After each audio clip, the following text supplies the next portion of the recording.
ప్రియమైన వార్లారా, ఇదొక ముఖ్యమైన రోజు. ఈ ఆదివారము మట్టల ఆదివారము అని పిలువబడుచున్నది. హోసన్నా అని అంటే ప్రభువుని పొగుడుట, ఆయనకు స్తోత్రబలి అర్పించుట. ఈ దినం జరిగిన కార్యము మీకు తెలుసు కదా.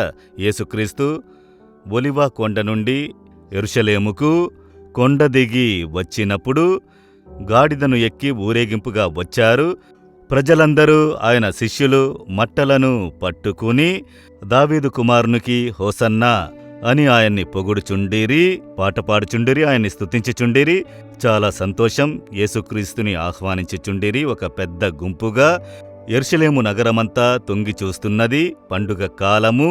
ప్రపంచమంతటి నుంచి ప్రజలు వచ్చినందువల్ల చూస్తున్నారు. ఎవరు ఈయన? ఈయనే యేసుక్రీస్తు. ఈయనలో ప్రత్యేకత ఏంటి అంటే, ఈయన ఎంతో శక్తి కలిగిన వారు. ప్రవక్త అని కొందరు చెప్పుచున్నారు. దేవుడే మనిషిగా అవతరించనని చెబుతున్నారు. ఎలా చెబుతున్నారు అని అడిగితే, గుడ్డువారికి చూపునిస్తున్నారు, కుంటివారిని నడిపిస్తున్నారు. అలాగా అని అందరూ చూస్తున్నారు. ఈయన మెస్సయ్యగా ఉంటారా? మనకి విమోచననిచ్చి పాలించే మెస్సయ్యగా ఉంటారా? అలాగే కొందరు చెబుతున్నారు. చాలా ఆశ్చర్యంగా చూస్తున్నారు. ఆయనను గురించి అందరూ పొగుడుచున్నారు. ఇది మత్తయి 21వ అధ్యాయం 9వ వచనంలో చూస్తున్నాము. అదే సమయములో యేసు యొక్క ముఖమును చూడండి. అది లూకా 19వ అధ్యాయం 41వ వచనంలో చూసినప్పుడు యేసు ఆ పట్టణమును చూచి కన్నీరు కార్చి ఏడ్చును అని చూచుచున్నాము. అందరూ ఆయన్ని చూసి సంతోషించుచున్నారు, ఆనందిస్తున్నారు. అయితే యేసు సంతోషపడలేదు, అతిశయించలేదు. అందరూ నన్ను పొగుడుచున్నారు, రాజుగా చేయుచున్నారు. సంతోషపడలేదు. యెరూషలేము పట్టణమును చూసి ఏడ్చుచున్నారు. ఎందుకు? అక్కడ ఉన్న లక్షలాది ఆత్మలను గూర్చి ఈ పట్టణమునకు ఒక నాశనము కలగబోతున్నది. వీరు రక్షకుని నిరాకరించారు. తమను వెతుక్కుంటూ వచ్చిన రక్షకుని వద్దు అని నిరాకరించారు. కనుక ఒక న్యాయతీర్పు రాబోవుచున్నది. యెరూషలేము వీధులలో రక్త ప్రవాహము ప్రవహించబోతున్నది. గొప్ప నాశనం కలుగబోవుచున్నది. అది యేసు ఎరిగినందున అది అనుకుని కన్నీరు కార్చి ఏడుస్తున్నారు. ప్రియమైన వార్లారా, ఆయన హృదయము నశించుచున్న ప్రజల కొరకు పరితపించు హృదయము జనుల కొరకు పరితపించును అని చెప్పబడినది కదా. మనం కూడా చూడండి, పండుగ సంతోషం కలిగినప్పుడు ఆర్భటించెదము. అయితే యేసువలే ఒక చూపు హృదయము మనకు కలగాలి. మన దేశం కొరకు, మన చుట్టూ ఉన్న ప్రజలను చూడండి. రక్షింపబడని ప్రజలు, రక్షణను త్రోసివేసిన ప్రజలు. న్యాయతీర్పు రోజు రాబోవుచున్నది. యేసు మళ్లీ వచ్చినప్పుడు నేను రక్షింపబడకుండా ఉంటే, పాపములో ఉంటే నరకాగ్నిలోనికి వెళ్ళెదరే. ఈ ఆత్మ, విలువైన ఆత్మ నరక సముద్రములోనికి వెళుతుంది అన్న భారము, గ్రహింపు మనకు ఉన్నదా? యేసు హృదయంలోనున్న బాధ మనకు ఉన్నదా?